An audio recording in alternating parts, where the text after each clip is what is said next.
and welcome to this new podcast episode of Around the Table. We're going to be talking today about inclusion, which is a bit of a buzzword in society, really.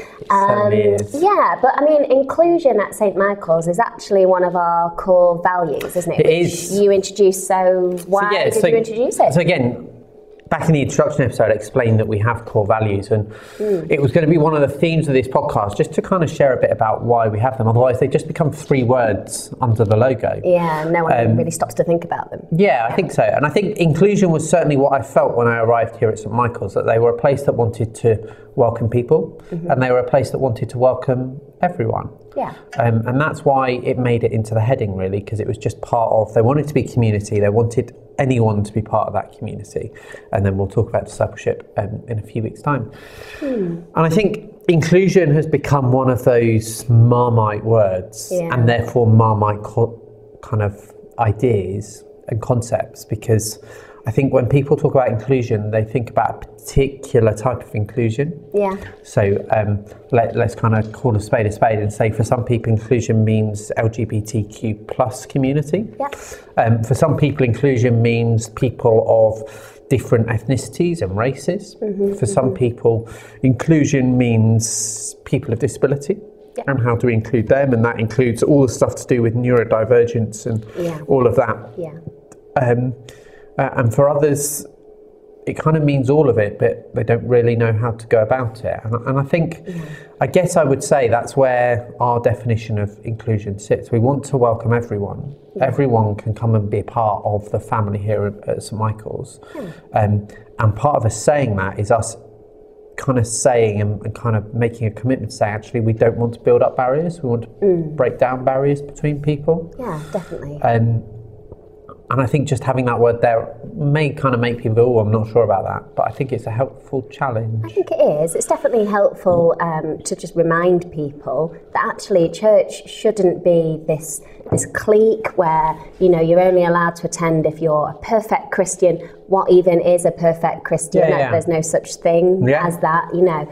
And I think for people perhaps who've never been to church before, maybe they're worried that they might be judged for maybe just how they live their lives, or maybe they are neurodivergent or whatever, or, you know, living in Bramall, you know, there's a certain type of person who lives in Bramall, shall we say, but that's not to say that other people aren't welcome as well, really, and I think that's important. And I think the problem I've found when organisations, not just churches, but organisations focus on trying to be inclusive is being inclusive takes over, and it becomes so much of the goal that actually organisations, including churches, forget why they exist. Yeah. And I think, and so they're so focused on being inclusive, they lose focus on what they're actually there to do, and therefore it becomes quite divisive. And I think inclusion only properly works when you're trying to be inclusive around a set purpose, a set goal. What is the unity that is driving inclusion together? So for us here at St Michael's, the driving factor for our inclusion is to be a community that is shaped by and shaped around Jesus. So if you like, we're being exclusive in that actually, if you don't really want to get to know Jesus or explore who Jesus is, then this isn't the place for you. That doesn't mean we don't love you, and it doesn't mean we don't want you to be part of the community, but actually we're being inclusive around the purpose of getting to know who Jesus is. Yeah, it's having that common goal, isn't it? And helping people who are we're all different, we're all unique, to kind of travel on that same journey alongside each other. But I think where inclusion becomes maybe a little bit challenging is it's so easy to be inclusive of your friends and people who you agree with. But I think inevitably in any place, whether it's at church or you know, at work, if you work somewhere else, you're going to come across people with maybe different opinions to yourself. We've obviously, we're either, I don't know when this episode's going out after the general election. So the election will have happened by the time this episode goes out. There we are. But I mean, so it's very topical anyway at the moment. Everyone has different opinions on politics. just because someone disagrees with you doesn't mean that, or maybe someone might decide, oh, actually, I don't want to be inclusive in nature. Yeah. Does that mean, well, you're not inclusive enough for this church, you can't come? Do you know what I mean? Yeah, I mean, we live in a world or a culture that seems to be unable to disagree well. Yeah. And so how do you model inclusion in a world that doesn't model disagreeing well? I heard of a former Radio 1 news presenter who stopped doing live stuff. So she won't go on the radio live anymore. She won't go on TV live anymore because she's too afraid she might say something off the cuff and get cancelled for it because she's not properly thought it through. Yeah. And that's really sad that's the state we've got to. People are afraid to share what they think and do what they love because they're too afraid of being cancelled. Yeah. And so I think as a church, when we think about inclusion, we've got a real opportunity to witness and to show people what inclusion looks like. How do we welcome people that are completely different to do the same thing, which is to kind of explore who Jesus is and grow close to Jesus, whilst also appreciating we're still going to have theological differences. We're still going to disagree on how we do things or quite what exactly the whole truth of some of Jesus' teachings are then. Yeah. And I think that's the other important point. Inclusion doesn't mean we all have to agree with everything all the time, and so that we almost become identical copies of the same person. That's not what inclusion is. And that's not realistic. That's never going to happen. Yeah. So, and I think for me, our definition of inclusive, trying to say actually everyone's welcome, means we've got to welcome people we disagree with as well. Yeah, for sure. Yeah. So actually, if you disagree with me on politics, we're going to have a great conversation because I love talking about politics. But equally, you might not win me round to your idea and I might not win you round to my idea, but that doesn't mean either of us are any less welcome. Yeah, absolutely. And I think it's about, as you say, disagreeing well, but just being respectful of each other as well, isn't it, really? And it's trying to chase after that biblical model of Jesus about inclusion. Yeah. Because inclusion is there in the heart of the gospel, because Jesus is a Jew. He's come as the Messiah, or what the Old Testament kind of fulfilling the prophecies of the Messiah to redeem the people of Israel. And so those Jews who believed that Jesus was Messiah expected him to only talk to and care about his own people, the Jews. Yeah. And yet what we see in Scripture is Jesus reaching out to Gentiles, Romans, who were classed as Gentiles, reaching out to tax collectors who were just considered unclean and not great guys, reaching out to Samaritans. Jews hated Samaritans, and yet he reached out to them, told stories about them. But then even within Jewish circles, people were kind of excluded from community because they were ill, or because they were widowed, or because they didn't lead the perfect lives, so to speak. And that's not modelling inclusive society. But equally, there was this understanding that if you were ill, that was a punishment for the wrong that you had done in your life. So you were ill, your illness was a consequence of your sin. Right. And so you just take that, apply that to modern day life and say, disabled people are that way because they're sin. Well, no, that's not true at all. Not true at all. And it's a complete lie if anyone ever tries to say that, because what does Jesus do? He goes to each and every person that we see that is exiled, that is not included. And he offers them God's love. He offers them God's forgiveness and says, come on in. Yeah. Because everyone is broken. Apart from Jesus, everyone is fallen and broken. Yeah. Everyone needs to be made better. Yeah. Absolutely. But the only person that could do the making better is Jesus, is God himself. Yeah, exactly. I think definitely I'd agree, inclusion is biblical. It's like you say, Jesus went out of the temple. He could have very easily stayed there, but he went out to meet and to eat with just the most marginalised people. And he met them where they were. And I think church should be doing the same. It should be striving to support every single individual. Remember, in their discipleship, we're going to come back to that buzzword. We are going to come back to that big word. But so that can, people can follow Jesus's example of extending God's love to everyone, regardless of who they are.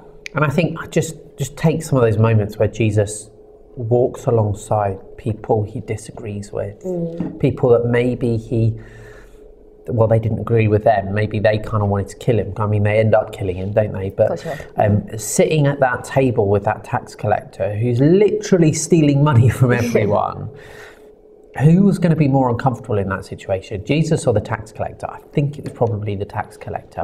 And yet Jesus invited himself to that table. Yeah. And then you've got the kind of the Pharisees and the lawmakers who hate Jesus because he's undermining their authority and power. They were desperate to be in a room with Jesus so that they could trap him, disagree with him in not a particularly nice way. Yeah, trying to catch him out, a bit sneaky. And yet Jesus entered into that place, and he entered into that conversation, not because he wanted to cause trouble, but because actually he wanted to offer them hope and offer them truth. And as Christians, I think we are called into those awkward situations. We are called into those people and places that maybe aren't comfortable. Yeah. And to have those conversations that aren't comfortable. That's right. So actually some truth might come out of it. Maybe some focus towards unity might come out of it. But most of all, that actually as a church, we might undo some of the damage we've done in the past by where in the past we've built up walls and we've kind of said, you're not welcome and you're not welcome and you need to change and this and that. Actually saying, we're all welcome. Yeah. Because God is the one doing the inviting. Yeah. And if each of us needs to change because we've all got things wrong. It's God that does the judging and God that does the changing, not you or me. Exactly. And we sit alongside one another and we cry and we get angry and we laugh together as we journey towards Jesus together. Yeah, absolutely. And, you know, it's interesting talking about inclusion like that. I think everyone can agree inclusion's important, but then how do you approach it? How do you think how do we do inclusion at church? How do we manage it? I think simply the first line is anyone can walk through the doors. Yeah. No one's kind of saying, hang on a minute, out. Yeah. And that's a real challenge. I mean, it's probably not as difficult in Bramwell. True. But I was chatting to someone yesterday who used to minister in Luton, just outside one of the airports, and they'd see people for 1-2 weeks at a time, and then they'd jet off around the world somewhere else. And so it's quite a community that changed quite a lot. I wanted a posher word there, but my mind's just gone blank. And that must be quite hard. But actually, it's saying actually anyone's welcome. And when we have our own prejudices that kick into gear, when we see someone or we smell someone or we listen to someone, because all those things kick in, they're natural. Of course they do, yeah. Actually sitting up and saying, no, Jesus loves this person, so I've got to. Yeah, exactly. And when you might actually prefer to turn away, or you see someone walking towards you down the aisle and you jump out the other way, not that anyone ever does that. You'd hope. Yeah. You kind of start to build in that discipline that says, no, have a conversation with this person. Yeah. Or that person that really winds you up every time they speak. Just smile and... Yeah, just make that extra effort, which is sometimes difficult, you know. Yeah, but, and I guess it comes down to sometimes we don't even have our own strength to be able to do that. Yeah. And so for me as a Christian, it's actually saying, God, help me with this person. Yeah, definitely, absolutely. Just give me a bit more patience with this person, or give me a new sense of love for this person, that I can welcome them, because people can feel excluded really quickly and really easily. Definitely. And it's learning how each of us as individuals exclude people really quickly. Yeah. And trying to undo some of that damage before. That's right, because it can be long-lasting damage, that feeling of exclusion. If someone's just worked up the courage to come to church, has a bad experience, they're very unlikely to step through that door again anytime soon, and you wouldn't blame them, would you? Yeah, you know? I mean, I remember going to a meeting just a couple of weeks ago over in Chester, and I walked in and I didn't know anyone in the room. Now, as an introvert, I'm not very good at small talk with people I don't know. I find it really difficult. You may not have known that I was an introvert. And so I headed for a corner. Love a corner in a big room where there are people where it's full of people I don't know, because I can just stand there and observe. And I was stood in this corner for quite some time on my own, and feeling quite excluded from community, and almost stood there going, why did I bother coming? Until someone made the effort to come and talk to me. And it was awkward, and it was hard, and it was difficult, in that kind of first conversation. But gradually we got there. But it took someone else taking the first step, because actually it was the end of the day, I felt really out of my comfort zone. And I guess that's it. We have to be aware of other people's comfort zones as well as ours, and maybe we have to be the person to initiate rather than them. So yes, we can always wait for people to walk through the doors and welcome them, but equally maybe we've got to go to our next door neighbour and say, just by the way, I'm a Christian. Yeah. And I just wanted to say I value you as my neighbour. Yeah. Yeah, not even inviting them to church, just building up that relationship. That's and disagreeing well, I think, is the starting place. Yeah, and I think sometimes it just takes one person to have the confidence to do that, and it can be like a domino effect. So you go into a room where it's quiet, and then someone, you know, the type of person who lights up the room when they walk in, starts chatting, and suddenly, are you sure? Suddenly, you know, the whole room's abuzz, and it's because people think, oh, it's okay, I'm going to join in now. Yeah, and I think, I don't know how we're doing for time, but I think the other thing we can do to help promote inclusion is speaking truth into situations. Yeah, definitely. It's amazing how many rumours swirl around, not just St Michael's, but Bramwell as a whole, and that just creates a sense of division sometimes. And I think actually just speaking truth into situations, saying, no, that's not true. Yeah. Or where did you get that from? Because I've heard something completely different. Yes, that's true. And inviting truth into situations always brings out honesty and brings out clarity and actually builds bridges rather than tears them down. That's true, because you don't have to be unkind while you're being honest. There's a kindness to truth, as long as you're doing it gently in such a way. You don't have to be offensive about it, just be honest. I think one other thing with inclusion that we do really well here at St Michael's, actually, for our 2030 vision, we've said that we want to embrace a mixed ecology of worship, haven't we? And obviously, I'm the children's worker, so the way the children relate to God and faith is entirely different to how maybe the adults do. So we do something a bit different every week for them in Buds, and I think, you know, you do lots of different services, don't you? And I think, inclusion, but it's the one bit of inclusion we've not talked about really, isn't it? But learning styles and how people learn and how people engage with things, that's inclusion in itself. And so we talked very much about how inclusion relates to community, but I guess as a church, one of the things we're starting to think more and more about is inclusion in terms of activities, different styles of worship, different styles of prayer. We're going to be talking about prayer at a future podcast, different styles of learning and engaging with scripture, different ways of engaging with the world. That's why we're doing a podcast, because we're trying to be a bit more inclusive in how we talk into the world. Those are all things we've got to do. The shopping list for inclusion is massive. Yeah, it grows. But that's good. We've said actually we want it to be a core part of who we are as a church, and for it not to be a narrow definition of inclusion, but to be quite a wide definition of inclusion. It's quite a big umbrella term, isn't it, really? Yeah, covers a lot of bases. And I think we've probably covered quite a lot of bases in this short podcast. I feel we have. Let us know what you think. Feel free to disagree with us on our views of inclusion, but if you could disagree nicely and kindly, don't make Calum cry. That would be great. And you can either write in a comment, or you can drop us an email, and that would be great. And we look forward to hearing from you.